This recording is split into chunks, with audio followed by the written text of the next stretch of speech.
네, 안녕하십니까. 2022년 11월 9일, 거의 이제 뭐 마감 시향 정도 되네요. 자, 오늘 제가 이제 그 자문해주는 과정에서 현대백화점 수익 실현하고 이제 카카오뱅크를 수익 실현해 드렸는데, 과거에 제가 이제 전업투자자 시절에 지금은 이제 자문을 하고 있죠. 예, 전업투자자 시절 2017년도에 매매했던 내역입니다.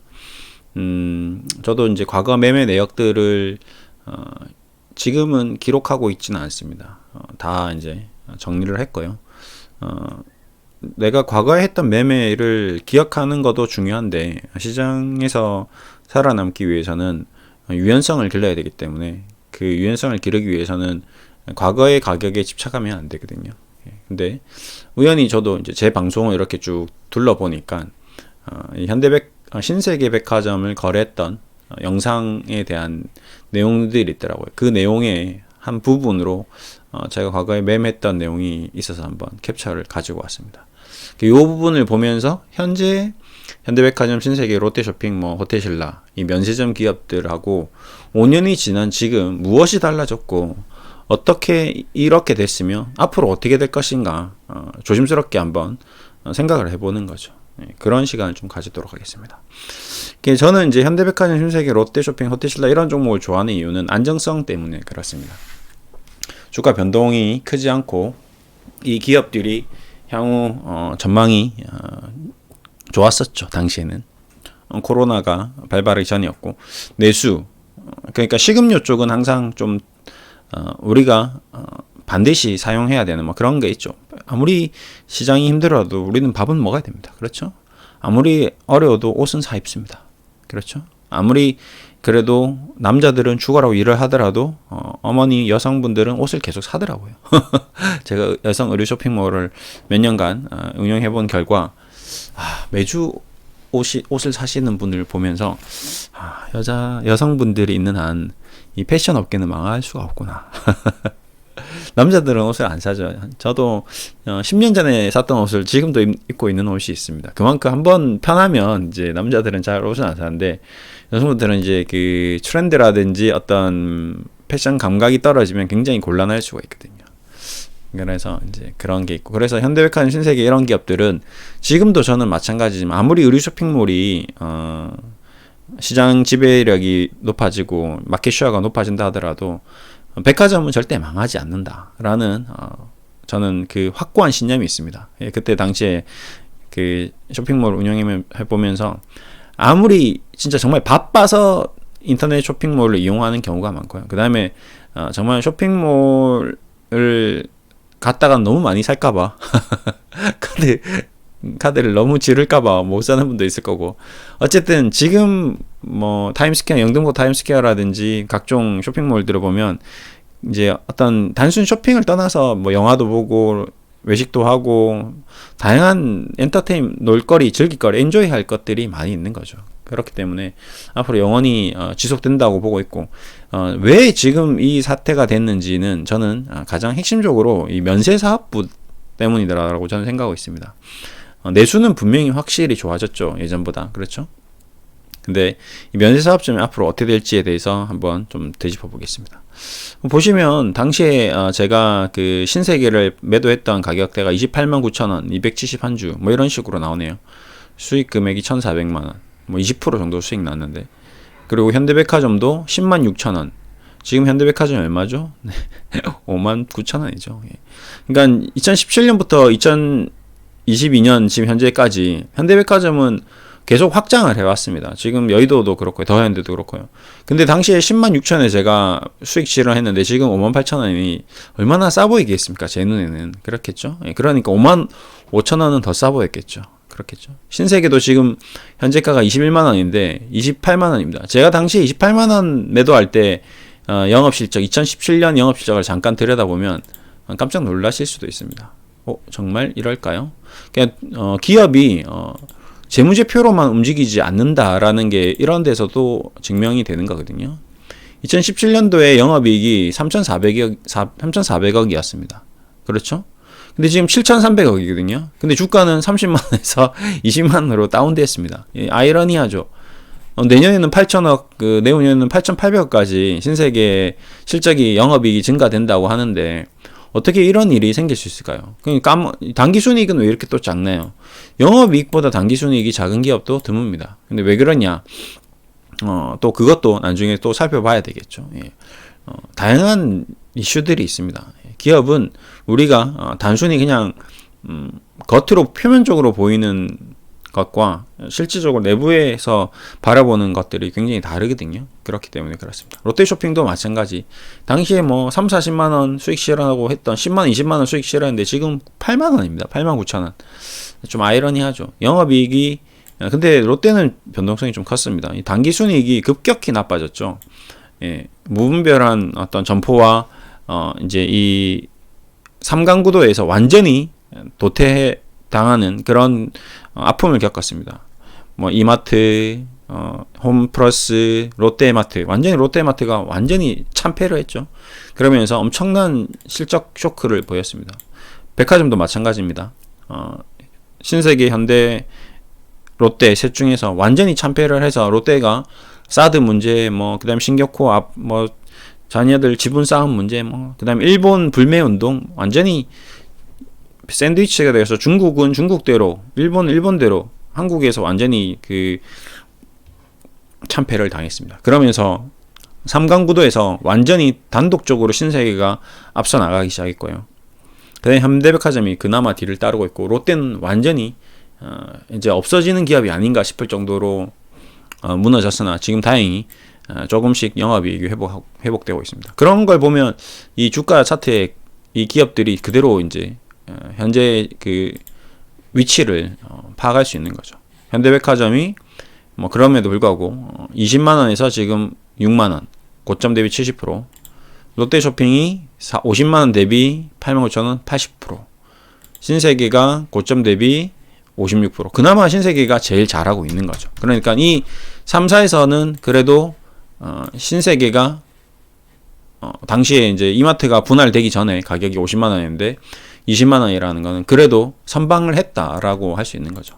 그래서 현대백화점, 롯데쇼핑, 신세계 이 3사를 비교를 해봤을 때 뭐 이마트도 지금 상당히 심각한 상태고요. 근데 지금 이마트를 끼워 넣어버리면 또 유통까지 들어가기 때문에 좀 그렇고 면세점까지 그러니까 봤을 때 호텔신라가 66,000원. 그런 면에서 호텔신라는 이 현대백화점, 롯데쇼핑, 신세계 비해서는 좀 선방을 했습니다. 저는 이 부분이 삼성 계열사이기 때문에 이부진 회장, 이부진 호텔신라 최고 관리위원, 뭐 CEO라고 해야 될까요? 삼성과 연계되면서 뭔가 이슈들이 있었고 단순히 이 호텔신라를 그냥 면세사업부라고 칭하기는 좀 어려운 부분이 있습니다. 그리고 이번에 이제 제드래곤이 이제 회장이 되면서 이제 이 그런 이슈들이 좀 사그라들면서 주가가 6만 원까지 빠지는 그런 실적 대비 빠졌다라고 보기에는 좀 어려운 부분이 있죠. 실망 매물이 좀 많이 쏟아져 나왔을 겁니다. 이부진 회장이 이부진이 뭐가 되는 게 아닌가. 일단 기대했던 사람들이 이제 완전히 제드래곤으로 끝났어. 이제 마무리했어의 어떤 실망 매물. 그리고 앞으로도 호텔신라 쪽으로는 좀 뭔가 이 삼성의 그룹의 재편에 뭔가 큰 축돌이 된다거나 뭔가 의미 있는 퍼포먼스를 보이기는 좀 힘들지 않겠는가? 뭐 이런 생각이 좀 많이 드는 거죠. 그래서 그런 차원에서 삼성 그룹 펀드라든지 뭐 기관 투자자들이 좀 많이 떠나간 게 아닌가 싶습니다. 그래서 호텔신라는 일단은 지금 분석에서 완전히 제외시키겠습니다. 그러니까 당분간은 좀 조심해야 되지 않을까 생각이 들고요. 그래서 이마트는 엊그제 좀 집중적으로 좀 얘기를 했고, 그래서 오늘은 롯데쇼핑, 신세계, 현대백화점 이 면세점 사업과 관련돼서 얘기를 좀 드리도록 하겠습니다. 어쨌든 제가 이제 이 매매 내역을 보여드린 이유는 2017년도의 가격, 제가 매도했던 가격을 좀 봤으면 하는 바람으로 좀 드리는 바입니다. 저 이런 종목을 해서도 돈을 벌 수 있다. 여러분들은 좀 급변하고 막 단타치고 뭐 코스닥이 있는 기업이고 이런 종목을 주로 거래를 했다면 저는 완전히 다른 이런 현대백화점, 호텔신라, 신세계 같은 종목으로도 적절한 시점에서 사서 적절하게 1년 동안 2017년 1년 한 해 동안 번 돈이 한 2천만 원이 넘는 거죠. 그렇죠? 예, 그냥 수익이. 이렇게 안전하게 확실하게 수익을 내는 게 더 도움이 될 수도 있다라는 새로운 투자, 뭐 새롭다기보다는 이런 투자 방법도 고려볼 필요가 있다라는 거죠. 내가 잘 알고 있고 신뢰가 가고 내 심리적인 안정감을 가지면서 투자를 해 나가면서, 이 계좌 말고도 당시에는 뭐 계좌가 제가 10개 이상 있었는데 이 한 개의 계좌에서 했던 거래 내역입니다. 뭐 롯데쇼핑, 삼성전자, 롯데푸드, 뭐 그다음에 이마트, 이런 다른 계좌에서도 엄청난 성과를 냈었는데요. 그런 이제 그 매매 내역을 토대로 이제 지금은 저희가 여러분들께 이제 자문을 해드리고 있는 거죠. 어떤 기반으로 주식을 투자를 해야 되고 어떤 생각으로 투자를 해야 되고 그런 것들을 이제 카카오 톡방을 통해서 이제 쭉 이렇게 자문을 해드리고 있는 겁니다. 지금도 오늘도 뭐 원달러 환율이라든지 뭐 시장 변동성 부동산 시장이라든지 이런 다양한 내용들을 여러분들께 계속 전달을 해드리면서 주식시장을 어떻게 대응해 나가야 되는지, 우리가 투자하고 있는 종목은 어떤 종목이고 어떻게 앞으로 투자를 해 나갈지에 대해서 계속 하루 매일매일 자문을 해드리면서 여러분들과 함께 오래오래 투자를 해 나가는 그런 구조로 가고 있는 거죠. 그런 과정에서 뭐 지금 보여드리는 이 롯데쇼핑이라든지 이 신세계라는 종목도 향후 어떻게 전략적으로 투자를 할지에 대해서 미리미리 선제적으로 얘기를 드리는 거죠. 그러면 롯데쇼핑이 뭐 이렇게 됐을 때 저렇게 됐을 때 우리는 투자를 단행하겠다. 신세계가 지금 21만 2,500원이지만 지금 현재 시점에서 코스피 시장이 2,200에서 2,400으로 올라오는 과정에서 신세계는 24만 원에서 21만 원까지 하락을 했습니다. 왜일까요? 도대체 왜일까요? 분명히 주식시장은 바닥을 치고 올라왔는데 2100에서 2400까지 왜 신세계는 하락했을까요? 신세계의 실적을 들여다보면 실적은 아까도 봤듯이 엄청난 퍼포먼스를 보여주고 있고 압도적인 실적을 보이고 있는데도 불구하고 주가가 이렇게 고꾸라졌다. 그러면 그거에 대한 분명한 이유가 있을 겁니다. 그 이유에 대해서 명확하게 파악이 되지 않는 이상은 이 기업을 투자를 하면 안 되는 거죠. 그렇죠? 단순히 주가가 떨어졌으니까 이런 투자는 합리적인 투자가 아닙니다. 실적이 올라갔는데 주가는 떨어졌어. 왜? 그 왜에 대한 답을 최소한 70% 80% 이상 확실하게 얻었을 때, 그럼에도 불구하고 이 기업에 투자할 가치가 있으면 투자를 단행해야 되는 거죠. 그러면 어떻게 되는 거죠? 저평가 매수, 저가 매수, 싸게 사는 거죠. 근데 지금 21만 1,000원도 비싼 이유가 있다면 지금 사면 안 되는 겁니다. 그 비싼 이유는 뭘까요? 예, 첫 번째로는 이제 앞으로 발생할 수 있는 변수, 리스크죠. 우선 금리 인상으로 인한 부동산 시장의 리스크, 그 다음에 가계소득에 대한 리스크, 앞으로 중국 시장에 대한 어떤 중국 면세 사업에 대한 리스크, 그 다음에 시장 전체적인 경기 침체에 대한 리스크, 뭐 인플레이션에 대한 리스크, 각종 리스크들이 지금 신세계와 롯데쇼핑의 어떤 발목을 잡고 있다는 거거든요. 분명히 이 두 기업은 3분기 실적이 상당히 좋았습니다. 보시면 어닝 서프라이즈라고 칭할 정도로 롯데쇼핑도 기대치 이상이었고요. 신세계도 다소 기대치에 못 미쳤지만 상당히 좋은 실적이 나왔다라고 발표를 했습니다. 현대백화점이 지금 이번에 올라온 거는 생각보다 더 많이 좋았다는 거죠. 좋긴 좋을 거라고 저도 생각했는데 우리가 생각했던 것보다 더 많이 3분기 영업이 좋아지면서 주가가 올라왔고, 그러고 이유 없이라기보다는 단순히 그 현대백화점의 분할 이슈로 떨어졌던 거는 회복돼야 되는 정도의 수준의 가격이다 라고 봐서 이제 떨어진 거죠. 지금도 보시면 3분기 백화점 4사 매출이 추이가 보시면 이렇게 압도적으로 좋았습니다. 예. 그럼에도 불구하고 이제 떨어질 수밖에 없는 그 이유를 찾아내야 되는 거죠. 근데 이 떨어짐이 폭이 과도하다거나 말이 안 되는데, 그래도 아무리 그래도 멀티플 대비해서 지금 신세계의 주가는 너무 저평가인데, 그렇게 판단이 되면 이제 사야 되는 것이거든요. 그러니까 언제 사느냐, 어디서 사야 되냐, 왜 사야 되느냐, 이런 확고한 신념이 있으면 이 주식을 사서 돈을 벌 수 있는 거거든요. 근데 애매모호하게 그냥 누가 사래 하고 사버리고 그냥 많이 떨어졌으니까 사고, 그래버리면 나중에 20만 원이 붕괴되거나 18만 원 됐을 때는 견딜 수 없는 거죠. 그렇기 때문에 우리는 좀 더 디테일한 분석이 좀 필요합니다. 지금 멀티플로 보시면 PR이 한 5배에서 놀고 있습니다. 5배, 4배. 이게 우리나라 기업치고는 상당히 저평가된 상태죠. 그 다음에 롯데쇼핑은 지금 PR이 좀 높습니다. 26배, 10배, 8배. 현대백화점은 상당히 저평가죠. 5배. 그리고 자본금, 자본 총계가 압도적입니다. 현대백화점 같은 경우는 시가총액이 1조 3천억짜리 회사가 지금 5조의 자본을 가지고 있습니다. 예, 통장에 돈이 엄청 많다는 거죠. 예. 롯데쇼핑 같은 경우는 2조 5천억짜리 회사가 21조의 자본을 가지고 있습니다. 미친 거죠. 예. 우리나라 주시장이 미친 거죠. 정상이 아닙니다. 그 다음에 신세계는 2조인데 8조의 돈을 가지고 있습니다.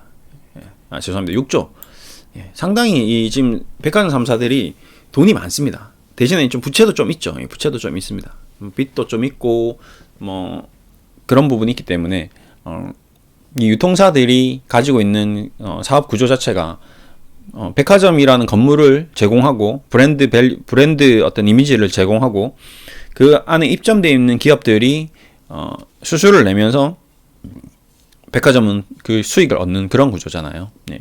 그러다 보니까 그냥 땅 짚고 헤엄을 치고 있는 거죠. 예. 그렇죠? 솔직히 말하면 땅 짚고 헤엄을 치고 있는 겁니다. 그냥 멍석만 깔아줬는데 시장만 형성해줬는데 얘네들이 와서 자기네들이 장사 다 하고 물건 다 팔고 그리고 우리한테 돈까지 주니까 백화점으로 봤을 때는 너무 고맙죠. 예. 근데 그거를 잘 못했을 때는 이제 백화점이 다 뒤집어 쓰는 게 되니까 그러니까 리스크도 있긴 한 거죠. 그래서 앞으로 이제 발생될 수 있는 리스크는 이제 바로 제가 첫 번째 우선 이자 부담에 대한 부동산 리스크가 있습니다. 이 무슨 말이냐? 예. 부동산 리스크가 뭐 웬 말이냐? 지금 강남에는 강남 불패인데 그래도 부자들은 지금 그렇게 3분기 이자가 높았음에도 불구하고 지금 미친 듯이 쇼핑을 하고 있는데 이게 무슨 말이냐? 이 말이 안 된다라고 생각할 수 있습니다. 저도 그 부분에 대해서는 좀 너무 우려가 지나친 게 아닌가 싶습니다. 아무리 이자가 올라가도 부자들은 명품 쇼핑하고 부자들은 백화점 다니는 거거든요. 인터넷 쇼핑 안 합니다. 부자들은 귀찮게 무슨 인터넷 쇼핑이야. 가서 그냥 돈 확 쓰고 나오면 되는데 그렇죠? 너무 편한 거거든요. 김 기사 차가 와가지고 롯데 하면 롯데 가면 그냥 쇼핑 다 하고 맛있는 거 먹고 다 놀고 그 주말을 보내는 게 그들의 삶이거든요. 일도 안 하잖아요. 평일날은. 그러니까 없어지면 큰일 나죠. 큰일 나는 거거든요. 이 사람들의 삶이 무너지는 거거든요. 그렇기 때문에 없어질 리는 만무하고 그래서 매출의 어떤 큰 축은 어차피 결국 이 부자들이 현대백화점 뭐 롯데쇼핑 신세계 80%의 매출은 20%의 사람이 다 내는 겁니다. 결국에는 나머지를 이제 파레토 법칙 알고 계시죠? 예. 백화점에서도 동일합니다. 예. 상위 20%의 사람들이 백화점 80%의 매출을 다 올려주거든요. 그렇게 이제 될 겁니다. 그러면 지금 현재 구간에서는 일단은 기본적으로 깔고 가야 될 게 신세계와 현대백화점, 롯데쇼핑은 무릎 위하다. 이건 기본입니다. 기본은 깔고 가야 됩니다. 아까 제가 이 자료를 보여준 이유 중에 하나도 제가 이때 이렇게 매매를 했어도 돈을 벌었는데 그렇죠? 예. 저 가격대에 사서도 저렇게 돈을 벌었는데 지금 이 가격대에서 눈치껏 잘 사면, 잘 매매를 하면 돈을 벌 수 있다는 얘기인 거거든요. 제 생각은. 그렇죠? 저 9만원에 사서 10만원에 팔았던 이 현대백화점을 신세계도 20만원에 사서 30만원에 팔았던 이 시점이 있었는데 지금 5년이 지난 지금 영업이익이 2배, 3배 증가했고 현대백화점도 한번 보여드릴까요? 현대백화점도 실적이 상당히 좋습니다. 현대백화점.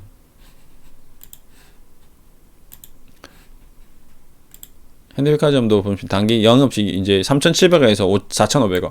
여기 보십시오. 그러면 이제 완전히 압도적으로 좋은 기업이 어디죠? 신세계죠. 이렇게 보면. 현대는 2017년도에 4천억 찍었을 때 제가 매매를 했었을 때 10만원에 9만 5천원에 사서 10만 5천원에 10% 수익 내고 팔았다고 치더라도 3,900억을 넘지 못했습니다. 그렇죠? 롯데쇼핑 가보겠습니다. 당시에 롯데쇼핑을 20만원에 사서 30만원에 팔았습니다. 8천억에서 지금 4천억 반토막 났어요. 근데 지금 주가는 20만원에서 89,000원 반토막 난 게 맞겠죠. 근데 문제는 신세계는 3,400억 정도 영업이익을 찍었을 때 20만원에 사서 30만원에 팔았는데 지금 2배로 7천억으로 찍고 있다는 거는 놀라운 성장이거든요. 단기 순이익이 2천억에서 5천억까지 늘었습니다. 그러면 주가가 지금 40만원 가 있어야 되는데 문제는 20만원. 그러면 아까 제가 얘기했던 백화점 중에선 탑은 신세계인데 역시 지금 탑 자리를 유지하고 있고, 그럼에도 불구하고 주가가 지금 이 꼴이고, 그 다음에 어제 또 재밌었던 일은 SSG가 프로야구에서 우승했죠. 예. 재밌는 게 프로야구에서 우승하는 기업들이 웬만히 돈이 없어서는 안 됩니다. 정용진이 돈이 있으니까 지금 추신수 데리고 오고, 그 기라성 같은 선수들을 라인업을 꾸려서 지금 SSG를 우승까지 시켜놓은 거거든요. 그러면 신세계가 돈이 없진 않다는 거거든요. 스타벅스에서 얼마나 돈을 많이 벌었겠습니까? 생각해 보십시오. 우리나라의 스타벅스 매장만 해도 몇 개입니까? 그거 전부 신세계 거거든요. 네. 그렇다면 이 모든 것들을 감안했을 때 현재 주가 21만 원은 싸다 비싸다? 싸다라는 겁니다. 너무나도 싸다. 현재 지금 제가 봤을 때는 제일 메리트가 있는 기업은 신세계가 확실합니다. 근데 문제는 그럼에도 불구하고 이제 주가가 안 움직이고 오늘같이 증시가 하락장인데도 계속 빠지고 있고 실적 발표를 했음에도 빠지고 있다는 거는 이제 앞으로 조금 더 조정을 보일 가능성도 있겠다라는 이제 걱정이 되는 거죠. 외국인 기관 동반 순매도 개인들이 자꾸 사죠. 개인들도 자꾸 사니까 좀 빠졌다가 뭐 뺐다가 가겠네. 종목 공매도 한번 가볼까요? 공매도도 늘어나죠. 예. 그러니까 아까 말했던 이제 부동산 리스크로 인한 이자율 상승, 일반 이제 아까 얘기했던 파레토의 법칙에서 나머지 이제 80%가 이제 경기 침체로 인해서 가계 소득 감소로 인해서 백화점 쇼핑이 줄어들면서 이제는 이 매출이 좀 줄어들 수도 있겠구나라는 우려감이 지금 주가에 좀 반영되고 있다라고 좀 보시면 될 것 같습니다. 첫 번째는 일단은 이자율 상승. 그러니까 월급에서 쇼핑 신세계 백화점 가야 될 그 돈이 없어지고 있다는, 그게 첫 번째 이유가 될 것 같고요. 자, 두 번째는 아까 얘기드렸던 것 중에서 이제 면세점 이슈가 있을 수 있습니다. 중국 면세점인데요. 이 부분은 굉장히 중요한 부분입니다. 이 두 번째로 제가 얘기 드린 이유는 현재 스코어 악재가 맞습니다. 현재 스코어. 근데 이거는 굉장한 호재로 바뀔 수 있는 악재다라고 얘기 드리고 싶습니다. 그러니까 저는 개인적으로 긍정적인 요소라고 생각합니다. 기저 효과라고 표현할 수도 있고요. 이 요소가 개선이 되고 이 요소가 바뀌면 중국에서 이제 코로나 봉쇄 정책을 마무리하고 그냥 여행 가자 이제. 시진핑 3기 정부가 이제 인민들을 너무 억지니까 자꾸 불협화음이 커지고 반발심이 더 커지니 이건 정책적으로 맞지 않다. 그래서 좀 풀어주는 게 낫겠다라는 정책이 이제 결정되어서 여행 가세요. 그리고 여행 오세요. 이런 게 이제 정해져 버리면 그때는 가장 큰 반발 매수가 나올 수 있는 업종이 바로 이 면세점 업종인데, 그 면세점 업종에서도 가장 압도적으로 유리한 기업이 이 신세계다. 이제 그 얘기를 좀 드리고 싶습니다.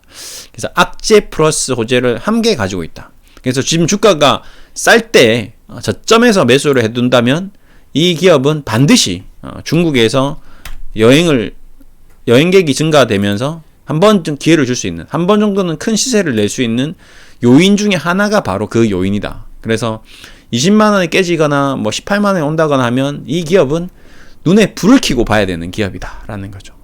네. 그래서 두 가지 예를 들었습니다. 우선은 첫 번째는 금리 얘기 드렸고요. 두 번째는 중국발 리스크이나 엄청난 빅 호재가 될 가능성이 있는 얘기였습니다. 요게 이제 좀 핵심 요소들이고요. 또 한번 볼까요? 또 뭐가 있을까요? 예.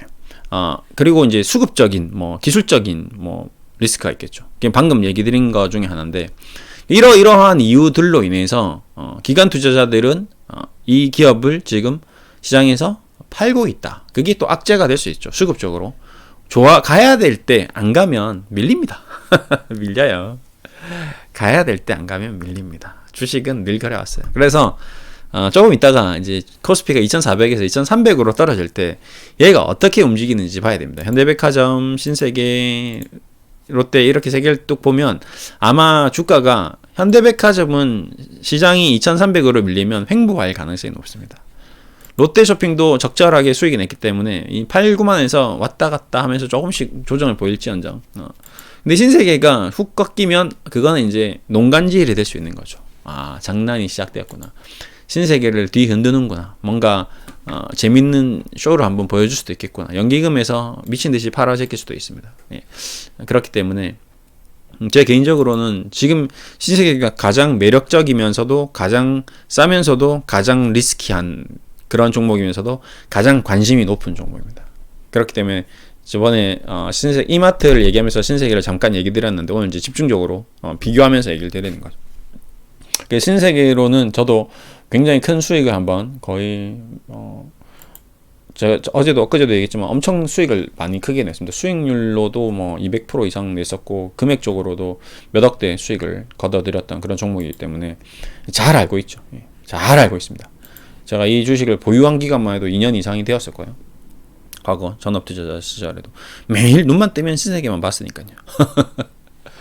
네. 롯데쇼핑, 뭐 현대백화점, 뭐 제가 너무 좋아하는 기업입니다. 어제 잠깐 뭐 최근에 뭐 여러분들도 현대, 롯데, 신세계 백화점을 다 한 번씩 다녀봤겠지만 분명히 이 냄새가 다릅니다. 그렇죠? 느낌이 달라요. 비주얼도 다르고 그 고객층의 나이대도 다 다릅니다. 강남 신세계 가보면 굉장히 핫하죠. 굉장히 핫합니다. 그 다음에 지금 더 현대 가보시면 깜짝 놀라실 겁니다. 깜짝 놀랐을 겁니다. 왜 지금 현대백화점 주가가 이 59,000원인지 도무지 이해가 안 될 정도로 어메이징합니다. 뭐 이제 앞으로 이 크리스마스가 이제 도래하면 또 새로운 모습 보일 건데 이제 이번에 아무래도 참사의 영향도 좀 있는 것 같고요. 네, 그 부분은 좀 안타까운 부분이 있습니다. 그래서 11월 한 달은 조금 주식시장이 조정을 받는다거나 하면 이제 소비 관련주들이 조금 흔들릴 수는 있겠죠. 그리고 또 하나 이제 남은 악재가 하나가 뭐냐면 이 기후 변화입니다. 예, 지금 이자 얘기 드렸죠. 그 다음에 중국 얘기 드렸죠. 그 다음에 어떤 기술적인 얘기 드렸고, 이제 또 하나는 이제 기후의 변화입니다. 덥죠, 요즘에. 예, 아직도 오늘도 지금 20도가 가까이 되고 있는 것 같습니다. 추울 때는 춥죠. 근데 지난 여름에 더웠습니다. 올겨울도 좀 따뜻할 가능성이 좀 있겠죠. 아무래도 온난화, 지구 온난화. 최수찬 교수님이 뭐 이런 얘기를 좀 했습니다. 뭐 코로나 관련돼서 여러 가지 분석 내용 중에서 열대성 동물인 그 박쥐가 온대성 기후로 자리를 잡으면서 온대성 기후에 살고 있는 우리 인간들이 특히 중국 뭐 난징이라든지 뭐 지금 뭐 스촨성이라든지 뭐 그 중국에서 가장 지금 감염이 많이 발생했던 지역, 그리고 우리도 마찬가지. 그 지역들의 어떤 농수산 시장이라든지 그런 쪽에 아니면 그냥 일반 생활 터전에서 이 열대성에서 분포했던 수많은 박쥐들이 온대성 기후에 자리를 트면서 그 수많은 바이러스들을 막 인간들에게 퍼뜨리고 다닌다는 거죠. 예, 뭐 동물, 뭐 음식, 뭐 그냥 일반적인 환경 속에서 그런 환경에 이제 노출이 점점 심해지면서 우리도 뭐 사스 바이러스 뭐 지금 과거에도 단순히 코로나 이전에도 바이러스가 2년에 한 번꼴로 계속 이제 나타나고 있는데 또 어떤 바이러스가 또 나타날지 모른다는 거거든요. 예, 그래서 이 기후 변화로 인한 어떤 이 제2의 코로나, 제3의 코로나 변종 바이러스들이 더 많이 또 확대될 수 있다는 거죠. 그게 우리 이제 시장 전체적인 리스크겠죠. 이거는 현대백화점뿐만 아니라 롯데쇼핑, 뭐 신세계 우리 삶의 리스크이기도 합니다. 근데 이제 이 뭐 여행이라든지 이런 것들이 올 겨울을 또 어떻게 잘 넘기느냐도 굉장히 중요한 관건이 되겠죠. 그러니까 어떤 중국 리스크와 이 환경 리스크는 함께 두 개가 동반돼서 움직이겠죠. 그러니까 앞으로 이번 11월 이후 12월 1월에 또 새로운 뭔가의 어떤 악재가 노출되는 것이 아닌가, 그런 위험성도 있겠죠. 그렇기 때문에 이 백화점 유통주, 오프라인 뭐 컨택트 관련주들은 또 한번 위기를 맞이할 수도 있는 거죠. 그래서 그런 면 대비해서 미리 지금 좀 현금화를 시켜놓는 것이 아닌가, 실적이 좋을 때 매도를 할 수 있을 때 뭐 이런 것까지도 생각할 수 있습니다. 그러면 이제 4가지 정도 얘기를 드렸던 것 같습니다. 네, 첫 번째는 금리 상승으로 인해서 어떤 가계소득 저하로 소비 지출 감소. 그리고 두 번째는 중국 어떤 면세점, 중국의 여행 제한, 뭐 그 다음에 중국발 리스크. 그 다음에 세 번째가 이러저러한 이유로 어떤 기술적인 기관 투자자들의, 외국인 기관 투자자들의 순매도 행렬, 공매도 행렬, 이런 수급적 불안 요소. 그 다음에 마지막으로 이 기후 변화, 온대성 기후 지역이 열대성 기후 지역으로 바뀌면서 발생되는 다양한 어떤 바이러스라든지 어떤 건강 뭐 아니면 뭐 각종 질병 리스크 뭐 이런 것들이 생길 수가 있는 것이죠. 이런 것들이 백화점 업계는 굉장히 예민할 수밖에 없는 거거든요. 그렇죠? 예. 다른 업종도 뭐 예민할 수 있지만 이제 오늘은 요 세 종목에 대해서 집중해서 제가 얘기 드리고 있으니까. 그래서 이제 그런 얘기를 좀 드렸고요. 그러면 이제 그럼 앞으로 어떻게 해야 될까라고 저는 고민을 하고 있습니다. 저도 이 세 종목들은 반복적으로 계속 자문을 해드리는 종목들입니다. 은행 업종, 그다음에 요 백화점 업종, 그다음에 이제 대형주 뭐 반도체라든지 뭐 지금 업종별로 제가 다 이렇게 구별을 해놓는 이유가 그때 상황에 맞게끔 이제 자문을 해주려고 이제 보고 있는 거거든요. 네, 대형주들만 뭐 GS 정유 업종, 그다음에 뭐 앞으로 뭐 2차전지 쪽, 그다음에 조선 쪽, 그다음에 게임 쪽, 그다음에 플랫폼 쪽, 뭐 인터넷 쪽, 그다음에 바이오 쪽, 그다음에 제약 쪽 이런 것들을 다방면으로 늘 이렇게 순환 매매의 관점에서 제가 계속 체크를 하고 있습니다. 그래서 지금 국면에서 이제 가장 눈에 띄는 게 바로 이제 백화점 업종, 유통업종인데 실적이 좋음에도 불구하고 주가가 굉장히 저평가되어 있는데 그럼에도 불구하고 지금 주가가 많이 떨어지는 과정에서 더 떨어질지에 대한 우려감이 나오고 있기 때문에 여기서 주가가 한 단계 더 레벨 다운된다면 그때는 집중적으로 관심을 가지면서 초집중을 하면서 매수의 관점을 가져가야 된다라는 게 저의 어떤 생각이거든요. 근데 그 타이밍을 마켓 타이밍을 이제 매수 타이밍을 잡아야 되는 거죠. 그래서 특히 이제 신세계 같은 경우는 이제 20만 원이 지지되는지 무너지는지를 잘 체크를 했다가 아까 제가 얘기했던 이 네 가지 리스크와 함께 뭐 붕괴되었다. 그러면 아까도 말했지만 그 네 가지 리스크들은 갑작스럽게 돌변할 수 있는 중국 두 번째 리스크와 마지막 뭐 네 번째 리스크도 아무리 뭐 환경적인 변화가 있더라도 올겨울이 잘 넘어가 버리면 내년 봄에 별일 없었는데 그러면 지금 1, 2, 3, 4, 5, 6, 7, 8, 9, 10, 11, 12 11월 달도 매출이 잘 나오는데 12월 달도 매출이 잘 나왔는데 이러면 20만 원이든 21만 원이든 이 신세계에서 주식이 사진다면 또 수익이 더 날 수 있는 거거든요. 예. 굉장히 신세계 쪽은 보시면 소비 침체가 와도 실적이 좋다거든요. 계속 좋다 얘기밖에 없는데 주가는 계속 꼬꿀 하고 있는 겁니다. 영업이익 컨센서스 11% 하회인데 문제는 그 하회임에도 불구하고 영업이익이 작년 대비 45%가 증가한 1,500억이라는 이상한 현상이거든요. 기관 투자자들 웃기죠. 애널리스트도 웃깁니다. 도대체 이 기업을 어떤 식으로 평가를 하는지 컨센서스를 잡고 보시면 목표가를 높이고 낮추는데 아까도 얘기 드렸지만 제가 30만 원일 때 영업이익이 3천억이었는데 지금 7천억인데 목표가를 어떻게 됐죠? 낮춰버렸습니다. 컨센서스 적정 주가를 36만원에서 33만원 낮춰버렸어요. 웃기죠?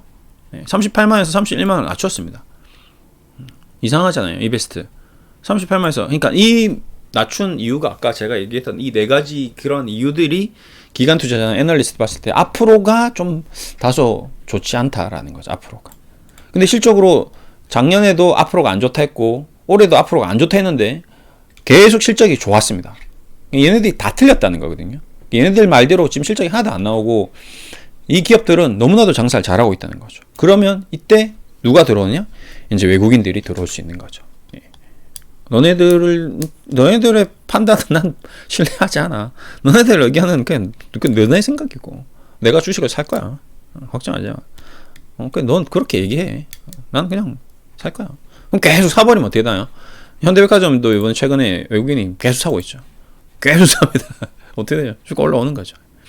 너네 생각이고 그 53,000원인가 너네 생각이고 연기금 너네 맨날 손절하잖아. 근데 이제 외국인 계속 사니까 연기금 따라 붙는 거죠. 내가 잘못 판단했나? 예. 그렇죠. 지금 이제 롯데쇼핑은 연기금이 계속 팝니다. 신세계도 연기금 좀 팔걸요. 그렇죠? 연기금 계속 팝니다.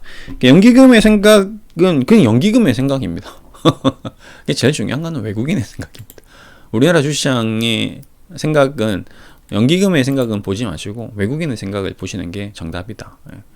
뭐가 앞으로 어떻게 될지에 대해서는 늘 외국인의 판단이 맞다라는 거죠.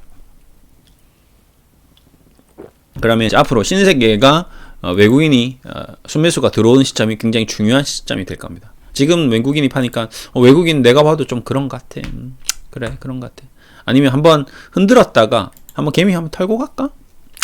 요즘 개미가 좀 많이 붙은 것 같은데. 신세계 좋다고 하니까 한번 싹 빼고 회사가 너무 좋아지고 있으니까 한번 세게 한번 흔들고 가자. 쭉 한번 털어주는 거죠. 싹 빼버리고 한 18만 정도 만들어 놓으면 개미들 다 떨어져 나갈 거야. 그렇게 한번 완전히 망가뜨리고 나면 신작갈 만들고 나서 다시 시작할 수도 있는 겁니다. 16만 원, 과거에도 16만 원 했었거든요. 이때도 제가 봤었습니다. 이런 가격대가 왔다. 그러면 이제 이 회사는 굉장히 초집중해야 되는 거죠. 그러니까 뭐 제가 이제 왜 방송을 이렇게 찍었느냐, 섣불리 미리 덤빌 필요는 없습니다. 현대백화점이고 롯데쇼핑이고 뭐 이마트고 호텔신라고 어쨌든 이 기업군들이 가지고 있는 여러 가지 지금 상황이 전체적으로는 좋지는 않은 게 맞습니다. 근데 전체적으로 좋지 않은데도 개별 기업들이 너무 실적이 좋게 나오고 있고 뭐 못하더라도 어느 정도는 계속 선방을 할 것이기 때문에 여기서 주가가 망가진다면 그때는 저는 위기가 아니다, 기회다.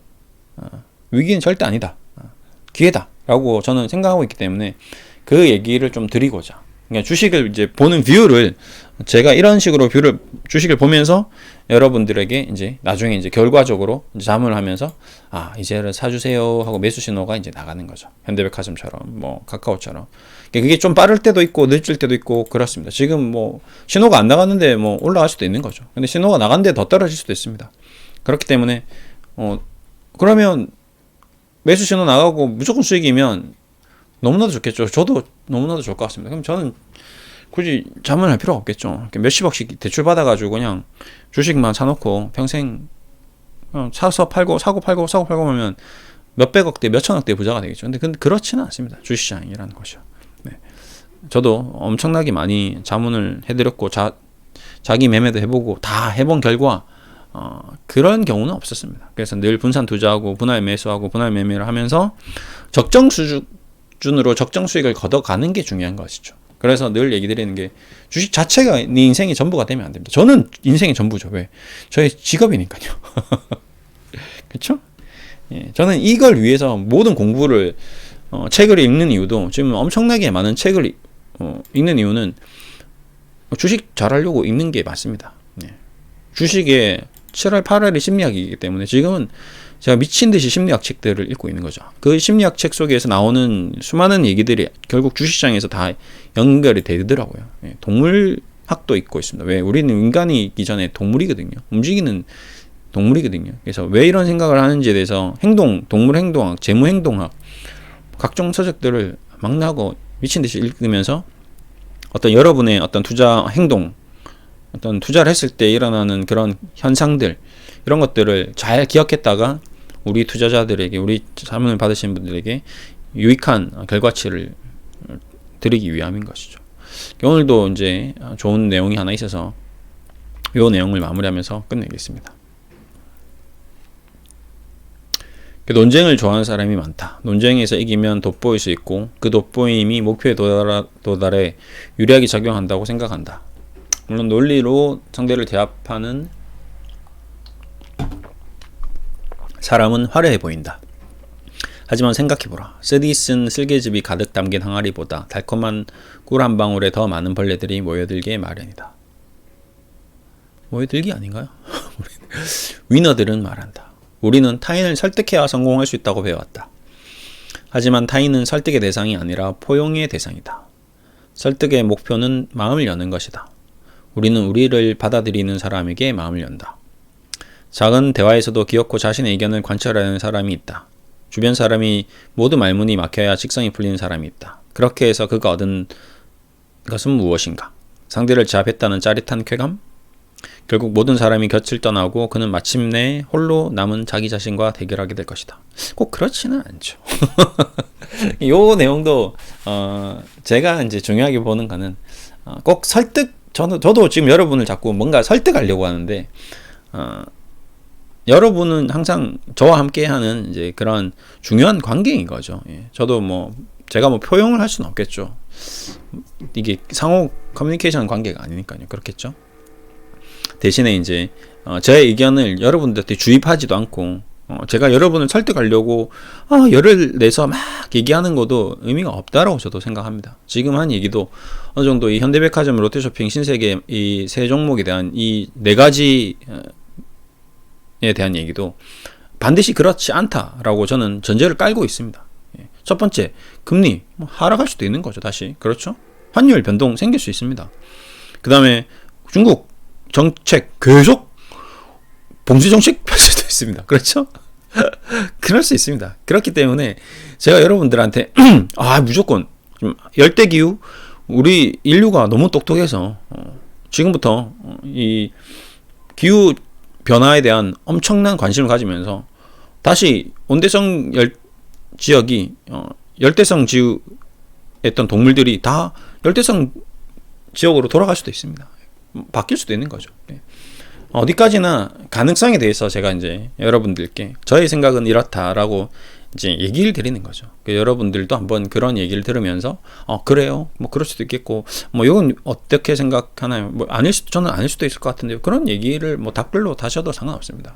그래서 지금은 댓글창도 다 열어놓은 이유 중에 하나가 이제 좀 서로 커뮤니케이션도 하고 대화도 하고 서로에 대한 어떤 의견을 수렴하기 위한 그런 것이죠. 과거에는 너무 터무니없는 욕설들이 많았는데 요즘에는 그런 것들은 많이 없어진 것 같습니다. 거의 제가 댓글 게시판을 열고 나서 욕설을 한 경우는 거의 없었습니다. 그게 중간에 걸러지는 게시판이 있어서 그런지 자체적으로 유튜브에서 그게 안 써지는지는 모르겠으나 거의 없는 것 같습니다. 어쨌든 이제 저도 결국에는 여러분들과 함께 이제 같이 가야 된다라는 얘기를 좀 드렸던 것 같고요. 그래서 여러분도 그런 과정에서 저와 함께 여러 가지 생각을 함께 나누시면 좋을 것 같습니다. 오늘 요렇게 좀 마무리를 하겠습니다. 그러니까 결론을 정리하자면 관심을 가지자 이죠. 지금 당장 뭔가 하자가 아니고 공부도 하고 이 기업에 대한 호가창도 좀 더 보고 앞으로 현대백화점, 롯데쇼핑이 어떤 식으로 움직이는지 기사들도 쭉 읽어보고 어떤 주식이든지 사기 전에 최소한 한 달 이상은 지켜보고 이 기업이 어떻게 움직였는지, 어떤 특징이 있는지, 어떤 이슈가 있는지, 어떤 악재가 있는지, 어떤 호재가 있는지에 대해서 충분히 정리가 된 다음에 주식을 투자해야 된다라는 원칙을 좀 세우십시오.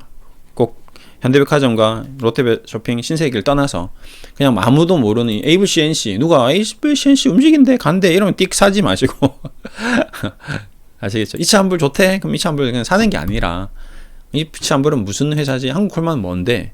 한국콜만은 뭐 제조회사야 아니면 화장품 회사야 아니면 화장품 뭐 원료회사야 뭔데 도대체 알아보자. 그 얘기를 드리면서 마무리하겠습니다. 감사합니다.